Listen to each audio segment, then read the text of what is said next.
Sugeng enjing para kinasihipun Gusti pinanggih wonten ing dinten Senin 19 Januari 2026. Mugi dinten menika kita sedaya sami pinanggih kelayan berkahipun Gusti. Berkah kasarasan, kegiatan saha kawilujengan sampun Gusti paringaken ing gesang kita. Satemah kita saged pinanggih gesang kanthi kepaing karahayon. Sumangga ing wekdal enjing peparingipun Gusti ingkang kepaing berkah. Kita sami sowan marek wonten ing ngarsanipun kanthi manah kepaing raos syukur lan bingah. Sarta manah ingkang saestu ngorong nyawiji kelayan Gusti wonten salebetihing pandonga enjing. Sih rahmat lan tentrem rahayu saking Allah Rama kita lan Gusti Yesus Kristus sarta panunggalanipun Sang Roh Suci wonten ing panjenengan sedaya. Amin. Sesarengan kita mirengaken kidung Gusti paring ngapura.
Para sedherek ingkang dipun tresnani dening Gusti, pamaos ing kitab suci wekdal menika injih saking lelakone para rasul 8 ayat 3 gangsal dumugi 50. Sang Filipus tumuli wiwit cariyos. Wiwit saka nas iku banjur martosake Injile Gusti Yesus. Sakarone padha nglajengake tindake nuli rawuh ing papan kang ana banyune. Priagung mau banjur ngendika, "Lah menika wonten toya. Menapa wonten pambenganipun bilih kula dipun baptis?" Atur wangsulane Sang Filipus, "Menawi panjenengan pitados kanthi gumolonging penggalih, kenging paring wangsulane.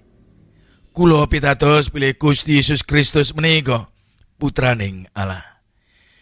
Priagung Ethiopia mau banjur dawuh ngendhekake keretane lan karone nuli padha mandhap menyang ing banyu. Sang Filipus lan Priagung mau sarta Priagung iku nuli dibaptis dening Sang Filipus. Bareng karone wis padha mentas saka ing banyu, Roh ing Pangeran tumuli mulung Sang Filipus lan ora kasumurupan dening Priagung iku maneh. Panjenengane banjur nglajengake tindake kelawan renaning penggalih. Nanging Sang Filipus jebul ana ing kutha Asdod. Tindak nglangkungi ing tlatah kono sarta ngabarake Injil ana ing kutha-kutha kono kabeh nganti tumeka ing kutha Kaisarea. Rahayu kula lan panjenengan ingkang mirengaken sabda Gusti lan saged ngestoaken. Amin. Jujur pamdaring sabda wekdal menika manah ingkang tinarbuka. Para sedherek ingkang dipun tresnani dening Gusti Yesus, kados wedang kopi tanpa gendis, raosipun pait. Benten menawi diparingi gendis, raosipun badhe wonten. Pait ugi wonten leginipun. Semanten ugi gesang menika kados wedang kopi tanpa gendis. Masalah sesakit, sangsara dipun tampi tuwin dipun raosaken. Sedaya menika wontenipun namung pait. Boten wonten saenipun. Boten wonten manisipun. Ananging benten menawi wedang kopi mawi gendis. Kadya menapa awratipun gesang menika tetep wonten manis lan saenipun. Sasisih pait ketir ingkang kita raosaken tetep wonten manisipun pagesangan. Kados menapa sisahipun kawontenan ingkang saweg kita adepi tetep mangke wonten manisipun saenipun. Para sedherek ingkang dipun tresnani dening Gusti, wonten Priagung saking Ethiopia ingkang pinanggih kelayan Filipus. Priagung saking Ethiopia menika anggadhahi manah ingkang tinarbuka kangge nampi lan mirengaken sabda pangandikanipun Gusti. Piyambakipun purung mireng, tuwin gatosaken piwulangipun Sang Filipus ingkang ngandharaken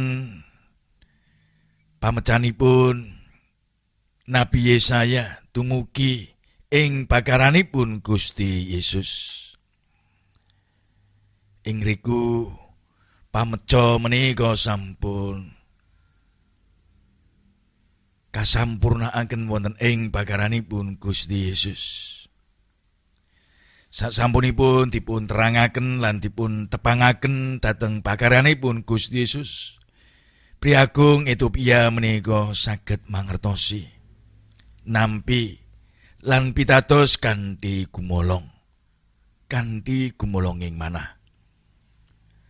Manah ingkang tinarbuka ndadosaken tiyang menika saged mangertos lan mitadosi saestu sih lan bakaranipun Gusti Yesus. Para sedherek ingkang dipun tresnani dening Gusti, sumangga kita ingkang sampun dados pendherekipun Gusti Yesus saged anggadhahi manah ingkang tetep tinarbuka lan malah saya tinarbuka kangge mireng sabda pangandikanipun Gusti lan pitados dhateng pawarta bab bakaranipun Gusti ingkang sampun kelampah ing gesangipun para tiyang pitados.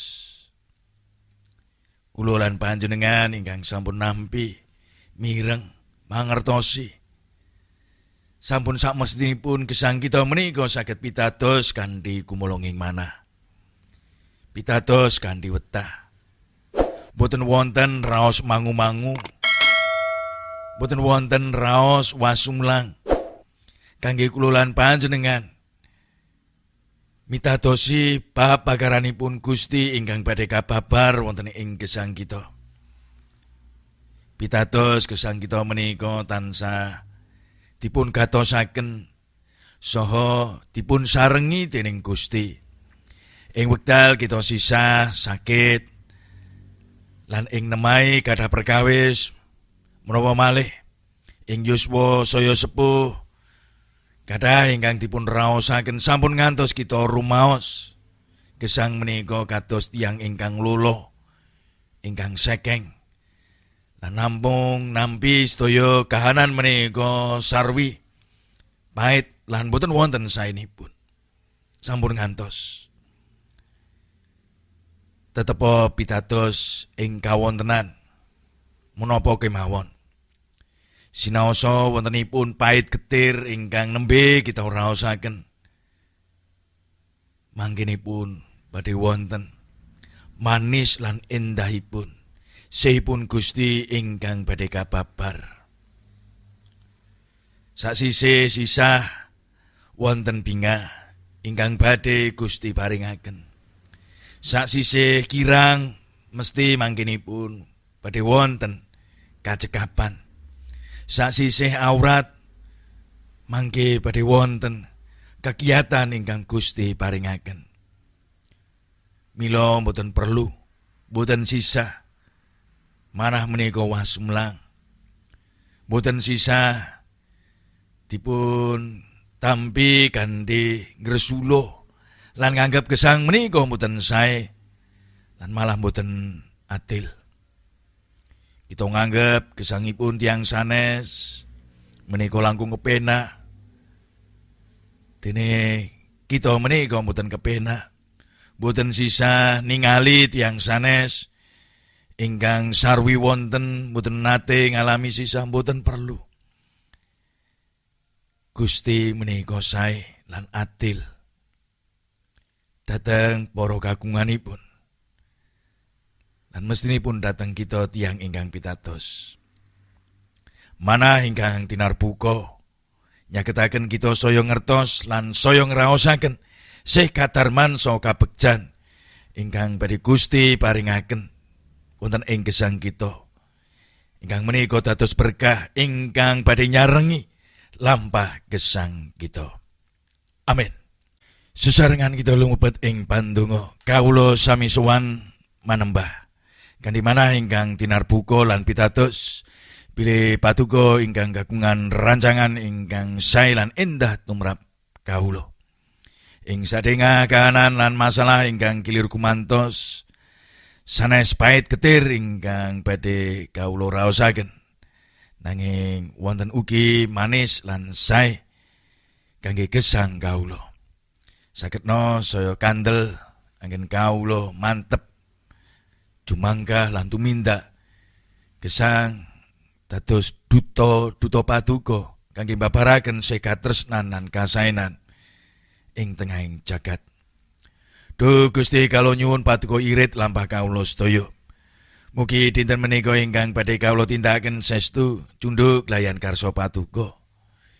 Sinaosa sepuh nanging kawula tetep kiyat lan mantep nderek paduka nglangkungi sakit sisah kirang saha winatosipun gesang menika. Nyuwun berkah kasarasan tun kegiatan. Kawula nyumaraken para kadang patunggilan tuwin putra wayah ing dinten menika ingkang sami tumandang damel. Mugi samya pinanggih kabegjan tuwin karaharjan ing sauluting dinten menika. Kawula pitados Gusti sampun miyarsakaken tuwin kepareng paring panjurung. Dosa-dosa kawula saestu kawula akeni kawula nyuwun Gusti apuntene. Wonten ing asma Paduka Dalem Gusti kawula Yesus Kristus kawula sampun ndedonga.